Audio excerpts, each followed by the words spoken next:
Hey, welcome to Tabletop Skirmish Games. I'm Lee, and in this video I'll be showing you how I painted Lampy Darkson from Moonstone's Shades of Moonreach. Big thanks to the team at Moonstone for sending this model out, who's part of the Charge of the Fright Brigade. And these are part of a new faction, the Shades of Moonreach, which are part of a Kickstarter that I'll tell you about later on. Let's get painting then, and I'll take some 2 thin coats white start paint, and then this very vegan makeup brush, super soft bristles, perfect for dry brushing. I'm just going to go all over the model like this. First of all, I primed it with some standard Mechanicus grey, any grey paint will do. Then I took some Layer Cadian Flesh Tone, and 1 part paint to 1 part water. I'm just going to give this a nice even coat all over the fleshy area. So looking at the face here, picking out those big cheeks. And once this first coat is completely dried, I'll go over it again. Sometimes I'll do 2 or 3 coats like this with the flesh tone, but 2 was fine for this model. I felt that's all it was needed. So once those 2 coats are done, I moved on to a layer Iriel Yellow, and same thing, I'll give this a couple of coats usually, but now I'm just going to go and block out the main sections of the lantern that makes up his body. And so I'm just going to use 1 coat of this because we're doing loads of layers over the top of this later on, so I felt 1 would just do the job. And there you can see I've gone through all the panels there. Then I took some base Screamer Pink. I really like this paint, a great colour. This is going to be awesome for those boots. And I've gone and watered this down 1 to 1 again, but it's really rich this, so it only needed 1 coat even with that water in there. So that's going to give it 1 nice even coat, all it was needed. Then some base Lead Belcher, straight out the pot, not using any water with this at all, and just give 1 nice coat all over the helmet there. So really taking my time, working around, being careful not to go over the other areas. Then I took some Contrast Gryph-hound Orange, and I wondered if this would work over that yellow, just to get in the recesses more than anything, and give like a little very fine orange line around the panels. I'm kind of making this up as I go and just experimenting a bit with this model. Not something I've ever painted before. Then I went with Contrast Plaguebearer Flesh, and this goes over all the skin tone. Often I'd mix this with 3 parts Contrast Medium, 1 part Plaguebearer Flesh. I want him a bit greener, so I'm going straight up Plaguebearer Flesh from the bottle. Then I took some base Runelord Brass, and this is just going to break up that silver lead belcher a little bit. So I'm just putting some lines here and there, adding a little bit of interest, dots and dashes all over the place. This isn't a highlight or anything, it's just to break up that solid silver colour. Then I took some Agrax Earthshade, and this is going to go all over the boots. So a nice coat, really working in the recesses there, bringing out the awesome detail of the sculpt, and then moving the mod around, getting it right underneath. I'll also use this and coat every part of that helmet that I did with the 2 metal paints earlier on, and just push and pull that paint around, getting it into those recesses.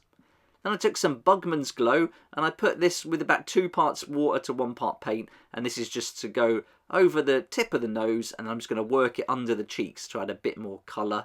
And then I thought, while I've got it there, I'll just put some under the eye as well, and that'll just bring out the creases that you can see under the eyelids and on the inside of the ears.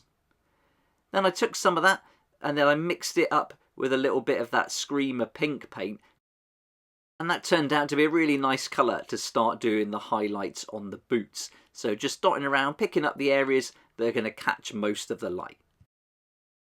Then I took some Reichland Flesh Shade, and I went back to the face and just gave that a nice coat. And then over the green, that's going to give us a really nice tone on the face to work with. And then we'll start layering up and highlighting with all different colours in a bit. But first up, let's grab some of that 2 thin coats white star paint again, and I'm just going to mix that in with that combination we did earlier of Bugman's Glow and Screamer Pink, and that'll be the final highlight then for the boots. So as 1 part of the model's drying, I'm going back to another and then just doing all the different layers. And when you're doing tiny little dots and dashes like this, it really does dry fast. So now I can go back to the face, because that's dry, with some Layer Cadian Flesh Tone. And this is the colour I used to block it in earlier. So once those shades have gone over and made it darker, this is going to be the first layer now to just start working the highlights out. Then I took some Layer Canoptic Alloy. I don't normally use this on metals, but I wondered what would happen if I did. And I thought, rather than just going straight for Stormbright Silver, I wonder what would happen if I did this first. So let's try it out and see how it looks. And so I'm just putting some little lines here on the main section, which is going to get the most of the light hitting it. And then I just went round, little dots and dashes here and there, but mostly focusing on the most raised areas. Then I took the layer Stormhost Silver, and then that's going to give us the actual highlight. So very subtle little lines, little dots, and then just picking out those areas again that are going to catch the light the most. Then I took some of this dry paint, Riser Rust. If you haven't seen this before, it's kind of like almost like a spongy texture to it. And so I'm just getting a very small brush here, getting a little bit on the end. I'm going to get rid of most of that on some cardboard, so there's hardly any on the brush at all. And I'm almost just going to stipple it here and there all over. You're hardly going to see this. It's going to be very subtle, but it's going to break up the solid metal colour. Then the Hylac Oxide, some technical paint, and I get a tiny brush, and I'm just going around all the little rivets, and anywhere there's a crease or two parts of metal meet, I'm just going to put a tiny bit of this, and that's just going to add a bit of interest, another colour to the mix, and it's just going to be very subtle. You're hardly going to see it, especially from a couple of feet away when it's on the table, but it's fun to do, and I think it does break up that metal really well. Let's go back to the face now with layer Kislev Flesh and Cadian Flesh Tone, one part of each, mix those together, and then go over all those raised areas on the face. And each time I do this with a different colour or a combination of colours, I'm going to just paint these areas a little bit smaller.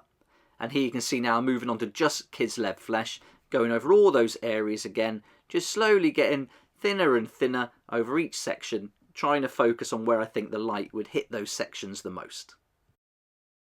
And then the final highlight for the face is the Flayed One Flesh, and I'll just go over now and be very careful. I've got a nice tip to my brush, just picking out the very uppermost sections now, almost little dots and dashes, breaking those dots up as well. And I don't know why, but painting the tip of this ear was really cool. So just give that a nice line and then just dot it out a little bit, break it up so it's not like a completely solid line. Then I went back and got some of that white paint from the wet palette, mixed in some of that Iriel yellow to make a nice lemony colour. And I'm just going to paint the eyeballs now. Being very careful not to go into the recesses, just the bits that really stand out the most.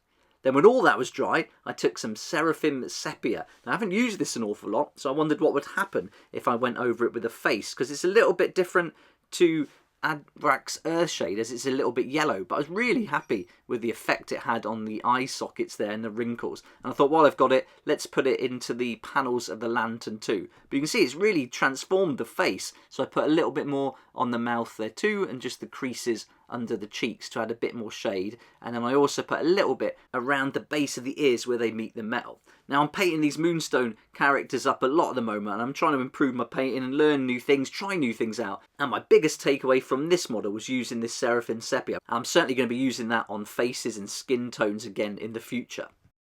Let's do some over brushing now. It's a little bit like dry brushing, but a little bit wetter. And so I'm making my yellow colour here with almost 1 part white to 1 part yellow, and then get as much paint as I can off the brush. And then I'm going to just go in and just kind of cover those big panels with some yellow. But doing it like this, I'm hoping to keep that orange line very subtle around the frame of each of those panels.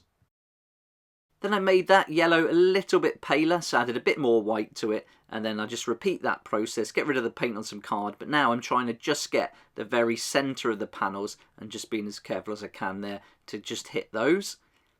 Then let's go whiter again, so add a bit more white to the yellow mix and a bit of water, and I'm going to paint a little blob in the middle of each of those panels. And so this is just going to be the main brightest area. And then while I've got that paint on, I thought that's perfect just to tidy up those eyes after we put the shade on there. It darkened them a little bit too much.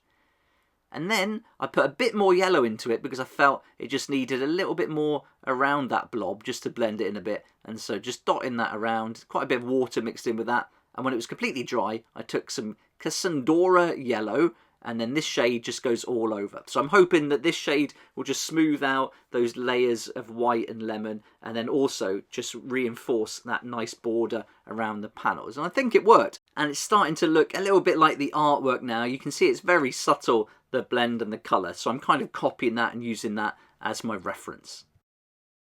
Next I took some Dark Reaper. This is a nice dark bluey grey, and this is going to be the colour for all the metal parts of the lantern. So just working my way carefully around the base, and then really carefully trying to pick out all these little sections on the lantern, trying not to go over anything I've painted previously. Then I took some Bugman's Glow, and I thought you know what, I'm going to paint the candle in. I wasn't going to do it. I was just going to leave it the yellow with that subtle blend. But I thought I should try. I've never done anything like this before. Let's give it a go and see how it turns out. So I'm just doing the Bugman's Glow and then using a little bit of white to that to do the uppermost part of the candle where it's melted. Then I took some orange Troll Slayer in this case, and I just painted a tiny flame shape above the candle. Then I took some yellow, some Iriel yellow again, nice bright yellow, and just went over that orange, but leaving a line of orange all around it. So be very careful. You can see I've got quite a small brush now. And then I took a little bit of white, added that to that Bugman's Glow, so it's very pale, and just added the uppermost highlight on the candle. That's going to give it like a little 3D effect. And then I got just pure white and added that to the center of the flame there, again trying to leave that yellow and orange around. Then I took some of that Dark Reaper, and that's going to be the little candle wick, so I'm just painting that in very carefully, tiny little model this. And then I thought it should be a little bit brighter around the candle flame, so with a bit of yellow and white I'm just lighting it up, put some dots around. Then I took a mix of that yellow and white again, and I grabbed the big dry brush, and I've hardly got any paint on here. I want this to be really subtle. I'm just going to try and catch the edges of the lantern and then the underside of the model, and any areas where I think the like light from the lantern is going to hit it. So I'm trying to be careful here not to hit the center of the lantern, because it's going to smooth it out way too much and get rid of that subtle shade I did earlier on. And I might have gone a little bit over the top, but I was happy how it was hitting the underside of the cheeks and everything. But just to add a little bit more of a brightness to it, I just took some of that paint, that same mix of 1:1 on the brush, a little bit of water, and I'm just going to put some little lines here and there, certainly under the ears where the light really is going to catch and reflect off it, and just around the helmet there as well. Just do a line underneath and just on the tips of the ears, and then at the very front of the helmet above the eyes, just a little bit there too.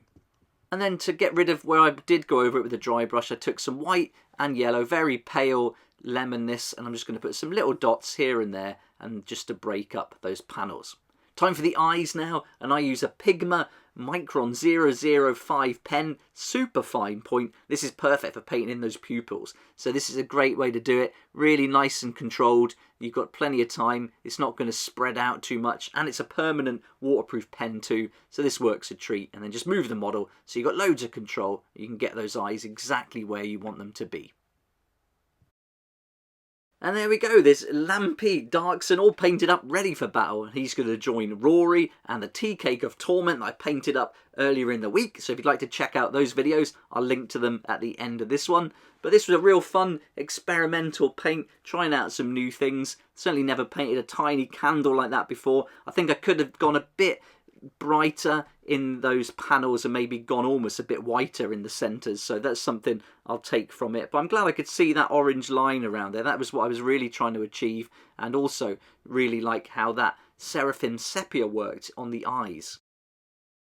The final step was to base the model. If you'd like to see how I do that, check out the Beaky Bobby video where I go through exactly what I used to do all the basing. And I just went around with some black paint and did 2 coats around the rim, and then the model was all finished off and nice and neat and tidy. If you'd like to get hold of Lampy Darkson for yourself, then check out the Shades of Moonreach Kickstarter that's up at the moment. There's only a few days left, so you've still got time to get in there and get hold of this awesome range of miniatures. They just look fantastic. But that's it for now though. Love to hear what you think. Let me know in the comments section down below. If you liked the video, it'd be great if you hit the like button, subscribe for more videos like this one, and I look forward to seeing you here next time on Tabletop Skirmish Games. Thank you so much to my Patreon supporters for helping me to keep going with these regular videos. I couldn't do this without you, and I appreciate your support so much. If you'd like to join the Patreon community, support the channel, get some great perks at the same time, there's a link down below in the description. It'll be awesome to see you there.